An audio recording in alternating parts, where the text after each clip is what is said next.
Your marriage right now is one of the most important, and not the most important relationship, subject only to your relationship with God Himself. We've got all these little things that like to creep up in between your husband and your wife. And you know what we call those? Dragons. Why do we call them dragons? Well, dragons represent great adversaries.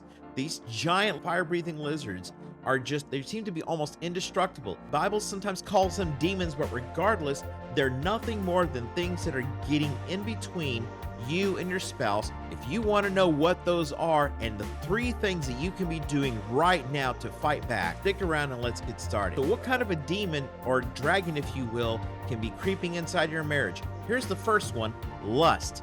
If you're having an extramarital affair, or if you, and I'm talking to you right now, if you are texting somebody else and having an inappropriate conversation with another woman or another man, that is a demon that is getting in between you and your spouse, and it is doing nothing but destroying the very trust that is the foundation of your relationship. And if you want to drop a nuclear bomb on your marriage and destroy it, go ahead. How about porn? Porn is the #1 killer right now of marriages. If you have an addiction to porn, you're looking at other people as objects to be used. You start lusting after all these different women or these different men or these situations, and you start imagining those with your spouse. Do you know how destructive that is? I watched my own parents because of a porn addiction. After 27 and a half years of marriage, you don't want to go there. How about alcohol, drugs, gambling, whatever the case may be? If you are addicted to anything, you are enslaved. Well, here's another one. How about money? The Bible says that the love of money is the root of all kinds of evil. We seem to want it more than our own families. They'd much rather be chasing that than spending time with their own families. Well, here's another form of a demon that inside your relationship: time. There are so many things that are robbing us of time right now. It could be on your electronic devices, it could be watching movies, it could be whatever is literally sucking your time away from your wife or your husband, your kids, whatever the case may be, inside your relationship, and then your relationship is going to end up falling apart.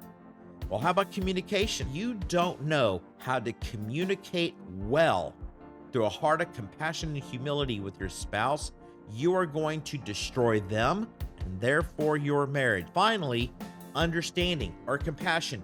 If you simply just don't give a care about your spouse and how they're feeling, or you try to see things from their perspective, all you're doing is you're essentially telling your spouse one thing: you're worthless. You're worthless compared to what I want. You want to see your marriage fall apart, you want to see your spouse just drop to absolutely nothing, go ahead and start refusal to understand entering your relationship. Well, what are we going to do about it? Start praying together. Start praying together.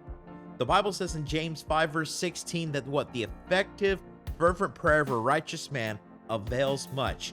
If you and your spouse are struggling right now in your marriages, you need to be talking to the one who can actually fix it all. Begin to learn to pray together. If you want healing to be brought in your marriage, pray together for it. But I know some of you right now maybe are struggling because maybe you've got a spouse who's a non-believer. Well, if that's you, you need to pause this video right now. Go ahead, pause it, get on your knees and lift your hands up high and worship God and pray to Him and pray for your spouse's heart right now. The most beautiful thing that you can do for your spouse, you get on your hands and knees and you just simply pray to God with your heart. The fervent, effective prayer of a righteous man avails much. And here's the second thing you can do. You as a couple, as a family, need to get connected with a local, biblically sound church. Not just any church, but a biblically sound church. How do you know that there is a church that's biblically sound? What are they teaching? Are they teaching the gospel? Which you can check out a quick short message of what the gospel is. Okay, hangs on to that, because if they're not, run. Find yourself a biblically sound church. In Ecclesiastes chapter 4 verses 9 through 12, King Solomon himself wrote just how important it was for people to be working together. If you're struggling in your marriage, you need people to rally around you.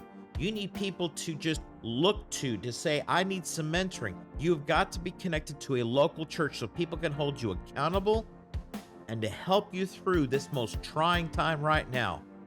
instead of listening to the world, because what the world is offering, what?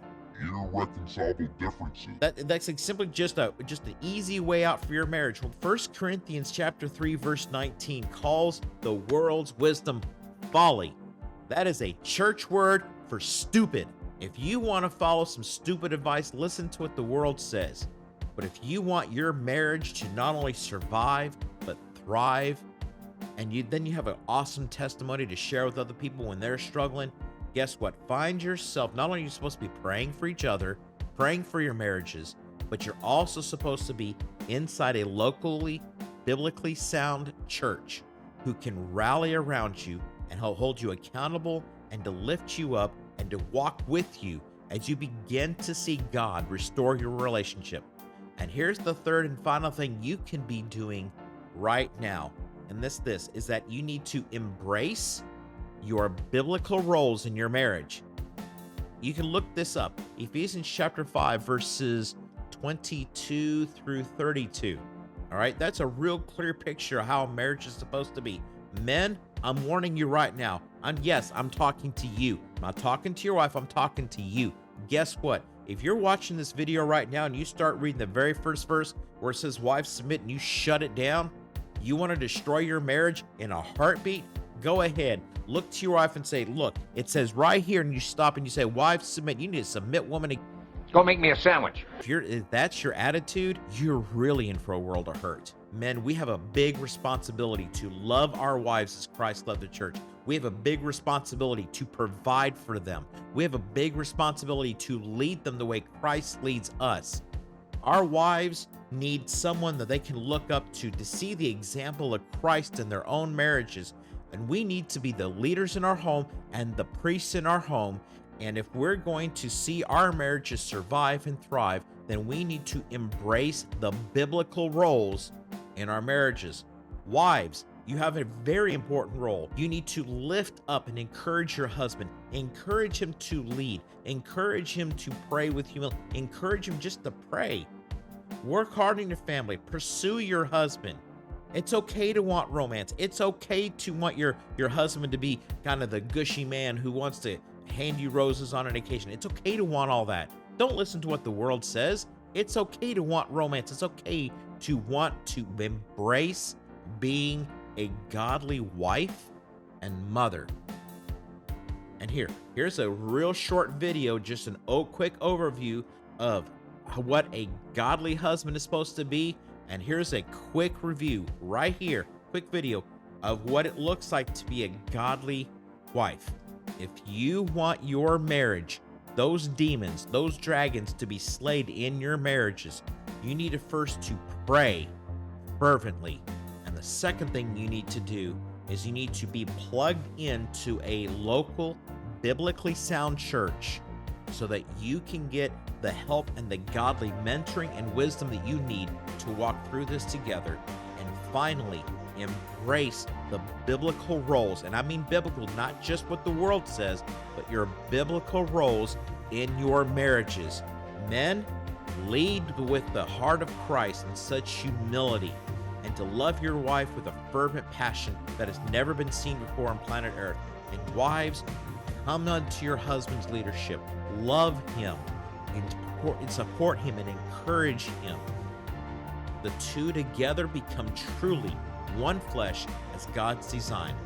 Right now, I'm praying for you. I'm praying for your marriages to survive and thrive. And I want to encourage you right now, if you're struggling with inside your marriage and you need prayer, go ahead and comment down in below. And as always, we love you and thank you for joining us. See you next time.